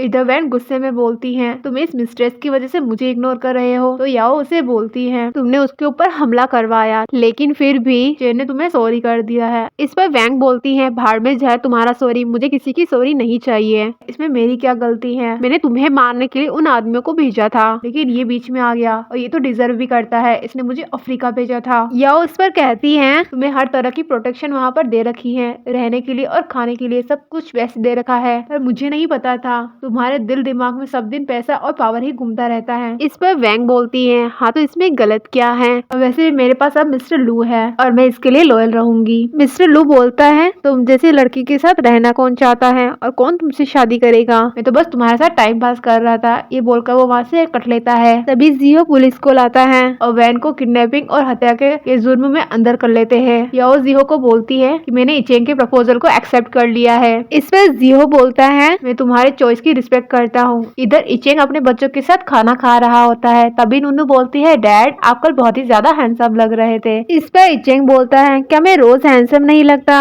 तो नुनू बोलती है नहीं डैड, जब आप मम्मा के लिए प्रीशियस गिफ्ट्स ले रहे थे तब आप बहुत ज्यादा हैंडसम लग रहे थे। फिर याओ खाना खाकर वहाँ से ऑफिस चली जाती है। बच्चों की नैनी इचेंग के रूम को क्लीन कर रही होती है और उसने कुछ ज्यादा ही छोटे कपड़े पहन रखे होते हैं। रूम से बाहर जाने के लिए बोलता है और वो जाते हुए इचेंग से जानबूझ के टकरा जाती है जिससे उसकी पायल गिर जाती है और इचेंग देख लेता है। इचेंग उसे रोककर बोलता है तुम्हारी पायल गिर गई है। तो वो बोलती है मेरे बैग में पेन हो रहा है। तभी इचेंग को उसके इरादे समझ आ जाते हैं और उसे निकाल देते हैं। उसके जाने के बाद हमारी याओ आती हैं और वो बोलती है मैं बहुत ही ज्यादा थक चुकी हूँ और मुझे बहुत प्यास लगी है, क्या तुम मुझे पानी ला दोगे? मैं तब तक रूम में जाती हूँ। याओ शावर लेकर अपने रूम में बैठी होती है। तभी इचेंग उसके लिए पानी लेकर आता है। याओ जैसे उसे देखती है तो वो थोड़ा डर सा जाती है और जैसे ही इचेंग की नजर उस पर पड़ती है तो वो उसे देखता ही रह जाता है। इचेंग उसे किस करने के लिए आगे बढ़ता है लेकिन याओ उसे रोक देती है। इचेंग खुद पर कंट्रोल करता है और वो वहाँ से जाने लगता है लेकिन याओ उसे रोकती है और दोनों किस करने लगते हैं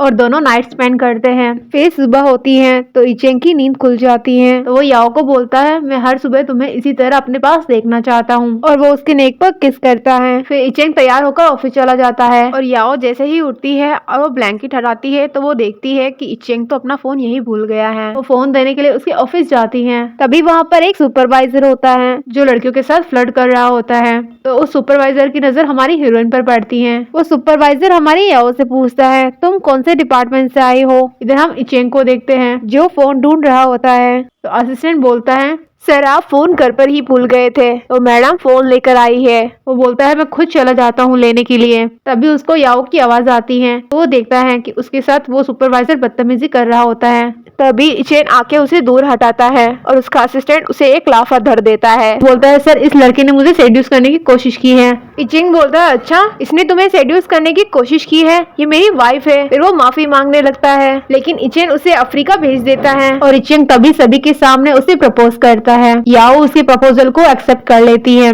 फिर दोनों घर जाते हैं। अगले दिन याओ भी हमारे इचेंग के लिए प्रपोजल तैयार कर रही होती है और वो बहुत सारी तैयारियां करती है। तभी वहाँ पर चेंग आता है और बोलता है मॉम आप ही डैड को प्रपोज करने वाली हैं। तो याओ बोलती है हाँ क्योंकि तुम्हारे डैड मुझे बहुत ज्यादा लव करते हैं तो मुझे भी तो उनके लिए कुछ करना चाहिए। तभी असिस्टेंट इचेंग को आकर बोलता है कि मिस याओ कहीं पर चली गई है, लगता है घर पे कुछ हुआ है। तो इचेंग परेशान हो जाता है और वो घर पर जाता है और असिस्टेंट को पूछता है कि याओ कहाँ पर है और वो उसे ढूंढने लग जाता है और वो डर जाता है ये कहीं तुम मुझे वापस छोड़कर तो नहीं चली गई। चेंग पहले की बात याद करने लगता है और जब बच्चों से पूछ रही थी कि अगर मॉम डैड अलग हो जाएंगे तो आप किसके साथ रहोगे तो बच्चों ने बोला मॉम के साथ। उसे लगता है कि वो दोबारा उसे छोड़कर चली गई हैं और वो यही सोचते हुए बाहर निकलता है। तभी हमारी हीरोइन बहुत सुंदर सी वेडिंग ड्रेस पहनकर प्रपोज करने के लिए खड़ी होती है और वो उसे प्रपोज करती है। वो बोलता है ऑफ कोर्स मैं तुमसे शादी करना चाहता हूँ और वो उसको रिंग देते हैं, वही रिंग जो लाइफ में किसी को एक बार ही दी जाती है। फिर हमें वेडिंग नाइट का सीन दिखाया जाता है। वो दोनों एक दूसरे को किस करते हैं और बोलता है तुम मुझे हस्बैंड बुलाऊंगी। वो बोलती है ठीक है मैं आज से आपको हस्बैंड बुलाऊंगी और इसी के साथ हमारे ड्रामा की यहाँ पर हैप्पी एंडिंग हो जाती है।